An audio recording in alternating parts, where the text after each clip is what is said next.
सभी को नमस्कार। मैं राजकुमार विश्वकर्मा। अभी लगातार जो हमारी चर्चाएं चल रही हैं, देख रहे हैं कि चुनावी मुद्दे और चुनावी समीकरण को लेकर के कहीं ना कहीं पर जो है तो इससे पहले ये देखा जाता था कि सिर्फ और सिर्फ भारतीय जनता पार्टी और कांग्रेस ही मैदान में आती थी। इस बार ऐसा नहीं है, क्योंकि एक तरफ गोड़माना गणतंत्र पार्टी और आम आदमी पार्टी दोनों अपनी तरफ से जो है तो ताकत झोंकेंगी इस चुनाव में, और क्षेत्रीय मुद्दों को लेकर के जो है तो यहाँ पर चुनाव लड़ा जाएगा। क्योंकि विगत कुछ महीनों पश्चात चुनाव होना है और देखना यह है कि किसका भाग्य उदय होगा और किसका भाग्य डूबेगा। आज हमारे पास इस खास चर्चा में आम आदमी पार्टी से पुष्पराजगढ़ विधानसभा से वंशपाल टांडिया जी हैं। आदमी पार्टी जहां पर आपको पता ही होगा कि शिक्षा का मॉडल, स्वास्थ्य का मॉडल और रोज़गार को लेकर के एक प्रयास जो है तो जारी है।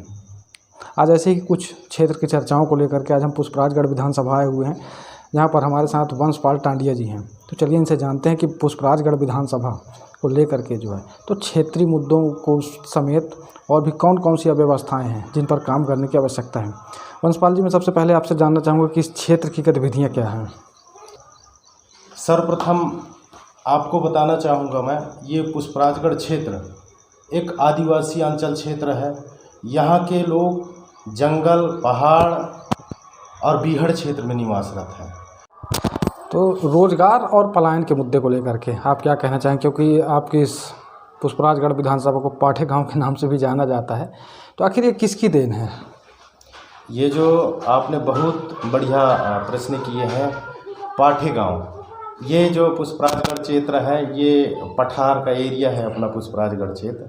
और इसमें विधानसभा क्षेत्र जो पुष्पराजगढ़ है, इसमें अपने नवयुवक लोगों को जैसे रोज़गार बोले हैं, तो रोज़गार का यहाँ कोई ऐसा जो जनप्रतिनिधि हैं ऐसा ढांचा तैयार नहीं किए हैं, कारखाना नहीं तैयार किए हैं कि लोगों को यहाँ रोज़गार मिले।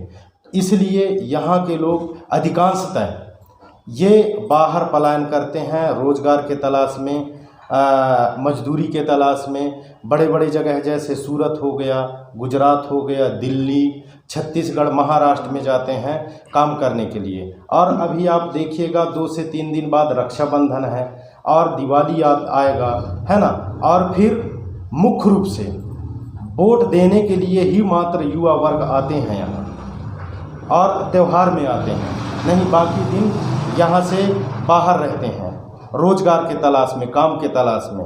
उनको यहाँ के जो जनप्रतिनिधि हैं अपने गाइडलाइन के अनुसार, अपने पार्टी का जो गाइडलाइन है उसके अनुसार ये रोज़गार के बात बताते हैं। लेकिन जो क्षेत्रीय समस्या है, क्षेत्रीय विषय है, जैसे यहाँ पुष्पराजगढ़ में अभी से नहीं 15 सालों से यहाँ बाक्साइड यहाँ से बाहर सप्लाई होता है। अगर इसी में एक कारखाना लगा दिया जाए तो पुष्पराजगढ़ के नवयुवक युवतियों को बहुत से रोज़गार यहीं प्राप्त हो जाता।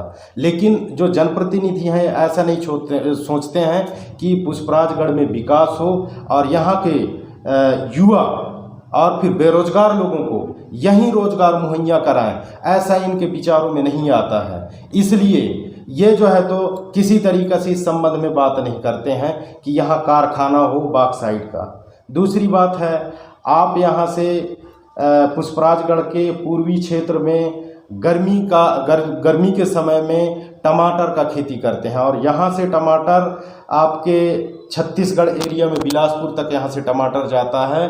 और फिर वही टमाटर बरसात के समय में आपको 200 रुपया से लेके 300 रुपया के किलो अभी वर्तमान में चल रहा है, 200-300 रुपया किलो उसी टमाटर को खा रहे हैं। अगर यहाँ के जनप्रतिनिधि कोल्ड स्टोरेज का निर्माण कराते तो यहाँ के किसानों को उनका अभी भाव मिलता टमाटर का। दूसरी बात, इतनी महंगाई पुष्पराजगढ़ में नहीं होता टमाटर के लिए अगर कोल्ड स्टोरेज होता तो, क्योंकि टमाटर पूर्वी क्षेत्र में बहुत होता है और रोज़गार भी हमारे यहाँ के नवयुवक साथियों को मिलता। लेकिन इस संबंध में जनप्रतिनिधि कोई पहल नहीं कर रहे हैं। ये बताइए, जैसे आपका जो क्षेत्र है, देखिएगा आदिवासी क्षेत्रों की स्थिति आज ये है कि बहुत पिछड़े हुए क्षेत्रों में से हैं। कहीं ना कहीं पर देखा जाता है कि शिक्षा और स्वास्थ्य, तो सबसे पहले मैं शिक्षा व्यवस्था पर चर्चा करना चाहूँगा। और अगर कुछ आंकड़े हैं आपके पास कि जैसे स्कूल कहीं जर्जर हैं या कई सारी चीज़ों को, तो शिक्षा व्यवस्था की यहाँ पर क्या स्थिति होती है और आज तक वर्तमान के जो जनप्रतिनिधि रहे और इससे पहले जो थे तो उन्होंने क्या किया? और पुष्पराजगढ़ ने सांसद यहीं से चुने गए और विधायक तो हर 5 वर्ष में चुनते ही हैं, लेकिन यहाँ की शिक्षा व्यवस्था इतनी दयनीय है। यहाँ के भवन जो लगभग अपने विधानसभा क्षेत्र पुष्पराजगढ़ में 500 के लगभग प्राथमिक माध्यमिक हाई स्कूल मिला के हैं, लेकिन भवनों की स्थिति इतनी जर्जर है कि सीपेज हो रहे हैं, वहाँ बच्चे बैठ के पढ़ नहीं सकते। दूसरी बात, आप पहली से लेके 5वीं तक और फिर 6वीं से लेके 8वीं तक खाली 2 शिक्षक कहीं हैं, कहीं तो अतिथियों के माध्यम से विद्यालय संचालित होते हैं। ऐसे में शिक्षा व्यवस्था कैसा सही रहेगा? अगर ये शिक्षा व्यवस्था तभी सही हो सकता है कि क्षेत्र के जनप्रतिनिधि अगर अपने बच्चों को शासकीय विद्यालय में भेजें, तब तो जाएंगे देखने की विद्यालय की स्थिति कैसा है, सीपेज हो रहा है कि नहीं हो रहा है। वहाँ से उनको कोई लेना देना नहीं। हाँ, जो सीपेज होता है उसके नीचे जो बच्चे बैठते हैं उनके माता पिता के पास वोट लेने जरूर जाएंगे, लेकिन वो विद्यालय देखने आज तक नहीं जाते हैं। इसी कारण पुष्पराजगढ़ के अधिकांशतः क्षेत्र, मेरा निज निवास ग्राम नगुला है, आप वहाँ के विद्यालय देखिए, आप बरटोला चले जाइए, आप दक्षिणी क्षेत्र में सरवाही चले जाइए, कस्तूरी चले जाइए, दमहड़ी चले जाइए, और इधर पूर्वी क्षेत्र में ज़्यादा नहीं कहूँगा, अभी वर्तमान भारतीय जनता पार्टी के प्रत्याशी हैं भाई हीरा सिंह श्याम जी, उसके गांव से 2 किलोमीटर दूर के प्राथमिक माध्यमिक विद्यालयों का स्थिति देख लें। और फिर पश्चिमी क्षेत्रों के जो विद्यालय हैं उनका तो हाल बेहाल है। वहाँ की स्थिति ऐसा है कि जर्जर होके पूरा ऊपर का राड दिख रहे हैं। और शिक्षक, 2 शिक्षक जो रेगुलर है वो क्या करें? एक तो बीएलओ का काम करेगा, वही शिक्षक आपके जानकारी आपके संकुल केंद्र में बैठक में जाएगा, वही शिक्षक बाबू का काम करेगा, ब्लॉक स्तर में आके जानकारी देगा। पढ़ाने के पास उनके पास कितना समय है? कौन से समय है? खाली जानकारी देना, आना और जाने में उनका पूरा समय बर्बाद हो जाता है। बच्चों का स्थिति खाली और खाली सिर्फ अतिथि शिक्षकों के माध्यम से चल रहा है। तो ऐसे में शिक्षा का व्यवस्था कैसा होगा? स्वास्थ्य के लिए क्या कहना चाहेंगे? स्वास्थ्य सुविधाओं के बारे में क्या है यहाँ पर?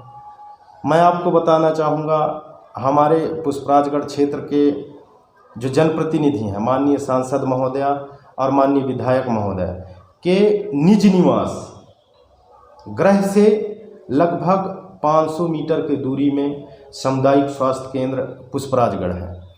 आप यहाँ जाएंगे तो सबसे पहले आप जब ऊपर जाएंगे तो वहाँ नाक बंद करके जाएंगे, क्योंकि जो वहाँ का शौचालय का स्थिति है वहाँ कभी साफ नहीं करते। डॉक्टर के जगह वहाँ के जो कंपाउंडर हैं या फिर वार्ड बॉय हैं, बदतर स्थिति में है। यहाँ अगर कोई मरीज जाता है हॉस्पिटल में एडमिट लेता है, एडमिट लेने के बाद हॉस्पिटल से दवाई नहीं लिखता है, डॉक्टर साहब दवाई लिखेंगे तो वो दवाई मेडिकल से खरीदना पड़ता है, वो दवाई आपके अस्पताल में नहीं मिलेगा। और अगर मिल गया तो वहाँ अगर सही उपचार नहीं हुआ, अगर एक शब्द बोलेगा तो सीधे यहाँ से रिफ़र करते हैं। गांव के आदिवासी बहुल क्षेत्र है, गांव से लोग आते हैं यहाँ। तो आपके क्षेत्र के जो जनप्रतिनिधि वो भी तो इलाज कराने वहीं जाते होंगे ना? हमारे क्षेत्र के जनप्रतिनिधि इलाज कराने के लिए यहाँ कहाँ जाएंगे? दिल्ली जाएंगे, भोपाल जाएंगे और बिलासपुर जाएंगे, शहडोल जाएंगे। आप कोई भी ऐसा जनप्रतिनिधि अपने आप को दिखावा के लिए, हाँ हम ब्लड डोनेट कर रहे हैं, हॉस्पिटल में ब्लड डोनेट कर रहे हैं करके जाएंगे, लेकिन इलाज के नाम पे आज तक किसी भी जनप्रतिनिधि को बेड में वहाँ सो के फोटो खिंचाते हुए नहीं देखे होंगे, क्योंकि जाते ही नहीं हैं, उनको विश्वास नहीं है। हम विधायक हैं, हम यहाँ सांसद हैं, लेकिन यहाँ के दवाई के ऊपर हमको विश्वास नहीं है, स्वास्थ्य सुविधाओं के ऊपर हमको विश्वास नहीं है, इसलिए ना वहाँ नहीं जाते हैं, क्योंकि यहाँ दवाई नहीं मिलेगा। और फिर यहाँ कभी ऐसा नहीं है कि जनप्रतिनिधि जाएं देखें वहाँ की व्यवस्था क्या है। वहाँ अभी आप देखेंगे तो लाइन लगाए हुए गांव के लोग मिलेंगे, इस आशा और उम्मीद से कि यहाँ मेरा इलाज होगा करके। अगर वो तड़पते हुए इलाज के लिए डॉक्टर साहब को कुछ बोलेंगे तो इनको सीधे रिफ़र करो। गांव के लोग आते हैं, गरीब हैं, उनके पास आपको बताऊं मैं किराया तक नहीं रहता है, ऐसे गांव से आते हैं, उनको यहाँ से रिफ़र करो। वो कहाँ जाएंगे बेचारे लोग, उनका दवाई करने के बजाय रिफ़र करो, ऐसी स्थिति आ जाती है यहाँ। और हमारे जनप्रतिनिधि इस संबंध में कि हॉस्पिटल जाएं और व्यवस्था सुधार कराएं, इसमें कोई ध्यान नहीं देते हैं। नल जल योजना के नाम पर सरकार ने जो है तो लाखों करोड़ों रुपए खर्च किए। कहीं पर 1 करोड़ 20 लाख की पानी की टंकी है, कहीं 58 लाख, कहीं 55 लाख। आपके यहाँ क्या स्थिति है? हमारे पुष्पराजगढ़ में आपके नर्मदांचल क्षेत्र में जो एक टोटी योजना इनके द्वारा चालू किया गया है भारतीय जनता पार्टी के द्वारा, वो नल जल योजना वहाँ संचालित है, बहुत बढ़िया है। लेकिन आप जब पुष्पराजगढ़ को भ्रमण करेंगे, गांव में जाएंगे जहां 38,000 से 40,000 और इधर 1.5 लाख तक के आप देखेंगे पानी का टंकी बना हुआ है पंचायतों में, और फिर नल का कनेक्शन लगा हुआ है। ये अभी नहीं, 2 साल पहले से, लेकिन वहाँ पानी सप्लाई अभी तक नहीं किया जाता है। उसको हैंडओवर पंचायत को कर दिए हैं, लेकिन वहाँ पानी नहीं देते हैं। इतना राशि का गबन पानी के नाम पे कर रहे हैं। ऐसी स्थिति है यहाँ कि जैसे पानी है, मान लीजिए आपके मेरे गांव नगुला है, नगुला में पानी टंकी बनाए हैं, 3 साल हो गए हैं। मैं स्वयं सीएम हेल्पलाइन में किया हूँ, आज 368 दिन हो गया है, उसका निराकरण नहीं हुआ है। और बिचा बरटोला में है, उफरी कला में है, आप यहाँ से जाएंगे सिवरी चंदास में है, इसके बाद नौगवा में है, भमराहा में है, और पश्चिमी क्षेत्र में तो और सारे बहुत सारे हैं, पूर्वी क्षेत्र में भी हैं। लेकिन ऐसा कोई जगह नहीं है जहाँ वो नल का पानी जाता हो। जो पानी टैंक जिसमें बनाए हैं और बोर करके, उसमें कहीं ये सफल और सक्सेस नहीं है। चलिए देखिए, अभी तक तो ठीक है जो जनप्रतिनिधियों की स्थिति है। कहीं ना कहीं पर आम आदमी पार्टी भी कुछ एजेंडे लेकर के मैदान में है। आम आदमी पार्टी का एजेंडा क्या है? हमारे आम आदमी चाहूँगा कि बिजली हमारे अगर आम आदमी पार्टी की सरकार मध्य प्रदेश में बनती है तो 300 यूनिट बिजली हर किसी वर्ग के व्यक्ति को फ्री दिया जाएगा। दूसरी बात, पानी निःशुल्क, और फिर जो पीने युक्त पानी सबको निःशुल्क देंगे। अभी वर्तमान में ऐसे जगह हैं जहां पुष्पराजगढ़ में आज़ादी के बाद भी पीने के पानी के लिए तरस रहे हैं। आप चले जाइए, पंडरी जाएंगे तो पंडरी, बकान और चौरा दादर, एक यहीं से 20 किलोमीटर दूर है, तो चौरा दादर से पानी के लिए बकान आते हैं, 2 किलोमीटर पहाड़ को चढ़ के ले जाते हैं वहाँ पानी चौरा दादर में। और आप जाएंगे पिपराहा, तो पिपराहा में आपको बताऊं मैं, एक आदिवासी अंचल क्षेत्र है यहाँ, ये सिल्वर के वो होता है जिसको तबेला बोलते हैं, तबेला का लाइन लगाते हैं, जिसका अभी भरेगा वो झिरिया है, झिरिया गांव के भाषा में बोलते हैं झिरिया। यहाँ नल नहीं है, वो झिरिया है। जब झिरेगा धीरे धीरे 1 मग्घा 2 मग्घा उसको निकाल के फिर उस तबेला में रखेंगे। जब तक उसका तबेला नहीं भरेगा पीछे वाला इंतज़ार करेगा। ऐसा लाइन कतार में लगा के यहाँ पानी, आज तक पानी हमारे जनप्रतिनिधियों के द्वारा लोकतांत्रिक व्यवस्था जब से लागू है तब से पानी की व्यवस्था नहीं कर पाए हैं। और फिर विकास पुष्पराजगढ़ में कहते हैं, यहाँ पुष्पराजगढ़ में विकास नहीं हुआ है। तो हमारा दूसरी मुद्दा है पानी का। हम जैसी ही हमारा आम आदमी पार्टी की सरकार मध्य प्रदेश में आती है तो पानी निःशुल्क जो पीने युक्त हो ये करेंगे, पानी की व्यवस्था। और तीसरा है शिक्षा की व्यवस्था। आज मैं शिक्षा की व्यवस्था में आपको बताऊं, अपने पुष्पराजगढ़ में लगभग 500 विद्यालय हैं। 500 विद्यालय में स्ट्रक्चर बनाए हैं और फिर सिंटेक्स लगे हैं कि वहाँ से पानी जाएगा और बच्चे हाथ धुलेंगे विद्यालय में। विद्यालय जैसे विद्यालय को एक मंदिर कहते हैं, विद्यालय को एक मंदिर कहते हैं, वहाँ भी इन्होंने नहीं छोड़ा। वहाँ भी स्ट्रक्चर के नाम में करोड़ों रुपए का घोटाला पुष्पराजगढ़ में हुआ है। एक भी ऐसा विद्यालय नहीं है जहाँ सिंटेक्स से पानी आता हो और बच्चे स्ट्रक्चर में हाथ धुलते हों और बच्चे विद्यालय के स्कूल में शौच करने के लिए जाते हों, आपको बताऊंगा। और दूसरी बात, यहाँ पुष्पराजगढ़ में शौचालय के नाम पे जो आया था माननीय प्रधानमंत्री के द्वारा जो योजना स्वच्छ भारत के तहत लागू किया गया था, ऐसा एक भी शौचालय गांव एरिया में जाएंगे तो एक भी शौचालय नहीं है जिसका उपयोग करते हों। चूँकि ठेका पद्धति था, ठेका अपने लोगों को देके खाली व्यवसाय इसको बना के शौचालय बना दिए हैं, लेकिन उसका कोई उपयोग नहीं कर रहे हैं। 12,000 रुपये का शौचालय बना, उसका कोई उपयोग नहीं कर रहे हैं, क्योंकि वो गुणवत्ता विहीन है, किसी का गिर गया है।